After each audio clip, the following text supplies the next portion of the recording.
गुरुपौर्णिमेनिमित्त प्रत्येक केंद्रामध्ये, प्रत्येक स्वामींच्या मठामध्ये, केंद्रामध्ये ही सेवा केली जाते। गुरुगृही सेवा केली जाते। ही सेवा काय आहे आणि कशी केली जाते, कधी केली जाते, कधी सुरू होणार आहे, चला तर संपूर्ण माहिती जाणून घेऊया। तर नमस्कार, श्री स्वामी समर्थ। तुम्हा सर्वांचं आपल्या चॅनलमध्ये खूप मनापासून स्वागत आहे। बघा, सगळीकडे 21 दिवसांचा अनुष्ठान सुरू आहे, 108 दिवसांची स्वामींची सेवा सुरू आहे। पण आता सगळ्यात प्रभावी आणि अतिशय महत्त्वाची सेवा म्हणजे ही आपल्या गुरुगृही होणार आहे, म्हणजे स्वामींच्या केंद्रात घडणार आहे।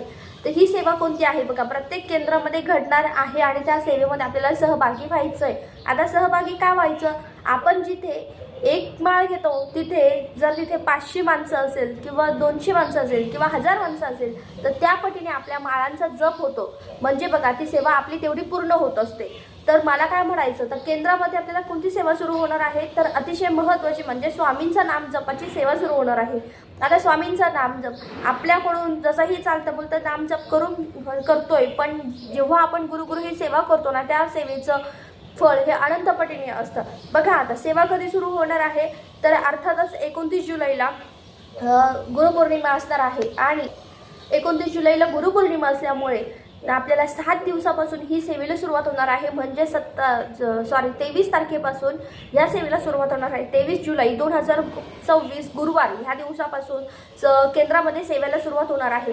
तर ह्या दिवसापासून तर ते 29 जुलैपर्यंत अखंड नाम जप म्हणजे 12 लाख जप असेल किंवा त्याहीपेक्षा जप, आता हा जप केंद्रामध्ये केला जातो आणि तो सामूहिक पद्धतीने पूर्ण करतात आणि आपण ह्या जपामध्ये सहभागी व्हायचं आहे। आता तुम्ही जिथे कुठे असाल तिथे आपल्याला केंद्रामध्ये जायचं, तुमच्या जवळपासच्या केंद्रामध्ये तुम्ही जाऊन चौकशी करू शकता। तिथे कुठे कधी कोणती वेळ असते, काय असते, तुम्ही तिथे जाऊन अर्थात चौकशी करायची आहे।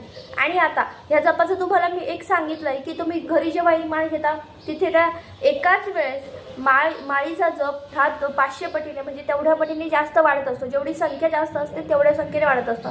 पण जेव्हा आपण गुरुगृही सेवा करतो ना, आपल्या डोक्यावरचं सगळे दोष निवारण होऊन जात असतात आणि सगळे दोष निघून जिथली जी पॉझिटिव्हिटी असते, पॉझिटिव्हिटी, सकारात्मकता, तो ऑरा आपल्याला मिळत असतो। बघा, कारण की आपल्या घरात आपण फक्त एकटे असतात, आपल्या घरातले आपण जेवढे माणसं असते तेवढे जशी जमेल तशी सेवा करीत असतो।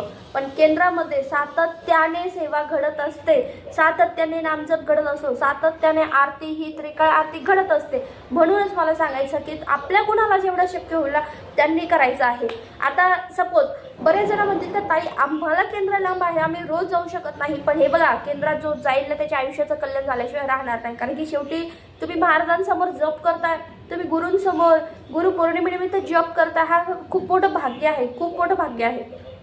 आता ज्यांना घरी करायचं आहे ना, त्यांनी कसं करायचं आहे, घरातील सगळ्यांनी मिळून एकत्र बसायचं, एक वेळ ठरवायची। तुम्हाला सकाळी वेळ असेल तर सकाळी करा, जर संध्याकाळी वेळ असेल तर संध्याकाळी करा। हे बघा, एक वेळ ठरवायची, लहानांपासून मोठ्यांपर्यंत। मी करणार नाही, हा करणार नाही असं नाही, घरातील सर्वांनी एकत्र सामूहिक पद्धतीने बसायचं, एकाने माळ हातात घ्यायची आणि सामूहिक पद्धतीने जप सुरू करायचा। सगळ्यांनी एका लयात, एका सुरात, जसं केंद्रात आपण नामजप करतो ना तो करायचा। तुम्ही या 7 दिवसातला एक दिवस जरी तुम्हाला केंद्रामध्ये जाण्यासाठी मिळाला ना, तर खरंच खूप भाग्याचं आहे। कारण की ह्या दिवसामध्ये जी सेवा घेतली जाते, महाराजांसमोर बसलं जातो ना आपण, ही सेवा केली जाते ना, खरं सांगतो त्याच्या एवढा आनंद कुठेच नाही आणि कशातच नाही आहे। आता काय होतं आयुष्यात हे मी काय सांगायला नको, कारण की सगळ्यांना याचा अनुभव तुम्ही प्रत्यक्षात घेऊन बघा। खरंच आपलं खूप मोठं भाग्य आहे की मी आपल्याकडून ही सेवा करणार आहे। तुम्ही एक वेळ ठरवायची आहे। बघा, गुरुगृही केलेली सेवा ही घरच्या सेवेपेक्षा जास्त महत्त्वाची आणि फलदायी असते।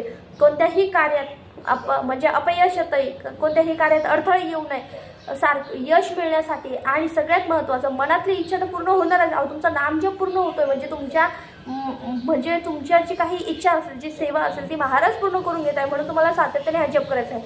आणि तुम्ही एकट्याने करत असाल तर तुम्ही एकट्याने तुम्हाला तेवढंच पटीने फळ मिळणार नाही। कारण की एकट्याने करण्यात आणि घरातील 4-5 व्यक्ती करण्यात आणि केंद्रात म्हणजे गुरुगृही करण्यात तेवढं जास्त पटीने फळ असतं। म्हणून 7 दिवस आपल्याला नित्यनेमाने सकाळी किंवा संध्याकाळी जवळच्या केंद्रात जा, चौकशी करा, कोणती वेळ आहे ती बघा आणि आपल्याला ह्या सेवेला सहभागी व्हायचं आहे। आता ही सेवा फक्त नामजपाची आहे। 12 लाख किंवा त्यापेक्षा जास्त 12 लाख नामजप हा पूर्ण करायचा असतो ह्या 7 दिवसामध्ये आणि सगळ्या सेवेकऱ्यांचं हे ठरलेलं असतं। जेवढे सेवेकरी असतात तेवढे नामजप जास्त होत असतो आणि आपल्याला या सेवेमध्ये जेव्हा भाग घेतो ना तेव्हा कुठला म्हणजे इतका परमानंद मिळतो ना. आपण जेव्हा गुरुसाठी जेव्हा काही काम करतो, जेव्हा काही सेवा करतो, जेव्हा काही कार्य करतो ना, त्याचा आनंद खूप वेगळा असतो, खूप वेगळा असतो. आणि तो आनंद फक्त एक स्वामी भक्तांना, खरंच स्वामी भक्तांना माहिती आहे, खूप महत्त्वाचा असतो. मला खरं सांगायचं आहे, खूप कळकळून सांगायचं आहे की स्वामी समर्थांचं नामजप होतोय. जर तुम्हाला इतर कुठला नामजप करायचा असेल तर तुम्ही दत्तगुरूंचा श्री गुरुदेव दत्त, श्री गुरुदेव दत्त सुद्धा नामजप करू शकता. पण श्री स्वामी समर्थ, श्री स्वामी समर्थ अर्थात नामजप करायचा आहे. एकाच वेळेस 7 दिवस बसायचं आहे. ज्यांना कुणाला ह्या 21 दिवसामध्ये सेवा जमली नाही, काही जमलं नाही, त्यांनी ह्या 7 दिवसामध्ये तुम्ही नामजप करायचा आहे. 3 अध्याय, 11 माळी किंवा 7 दिवस सलग तुम्ही स्वामी चरित्र सारामृताचं पारायण करायचं आहे. बघा, अर्थात हे 7 दिवस खूप महत्त्वाचे आहे. आपल्या गुरूंच्या ओढीचे आहेत, गुरुभक्तीचे आहेत आणि कृतज्ञता व्यक्त करण्याचे आहेत. म्हणून आपल्याला हे करायचे आहे. तुमच्या मनात कुठे इच्छा असू द्या, ते पूर्ण होणारच. महाराज आहेत, पूर्ण करतातच. महाराज नक्की पूर्ण करतात, मी एवढी शाश्वती देते. पण एक गोष्ट आहे, सेवा करायची आहे. आणि ह्या 7 दिवसामध्ये आपल्याला बघा गुरुपद म्हणजे घ्यायचं आहे. आता गुरुपौर्णिमेनिमित्त गुरुपद कसं घ्यायचं आहे याचा व्हिडिओ लवकरच येईल. पण आता जेवढे होईल तेवढी सेवा करायची आहे. 7 दिवस तुम्हाला हा व्हिडिओ कधी येऊ तुमच्याकडे, पण तुम्हाला सेवेला सुरुवात करायची आहे. सेवेला सुरुवात करायची आहे, नामजप करायचे आहे. चालता बोलता करा, पण एका ठिकाणी बसून तुम्ही जेवढे शांत चित्तेने नामजप करताल, कुठलाही विचार न करता, तेवढं तुमच्या आयुष्यात फळ म्हणजे महाराज चांगलं फळ देतात. खरंच खूप चांगलं फळ देतात. तर आजच्या पुरतं इतकं झालेली सेवा स्वामीच्या चरणी रुजू करताना व्हिडिओ इथेच थांबवते. व्हिडिओ आवडला असेल तर लाईक, शेअर, सबस्क्राईब करा.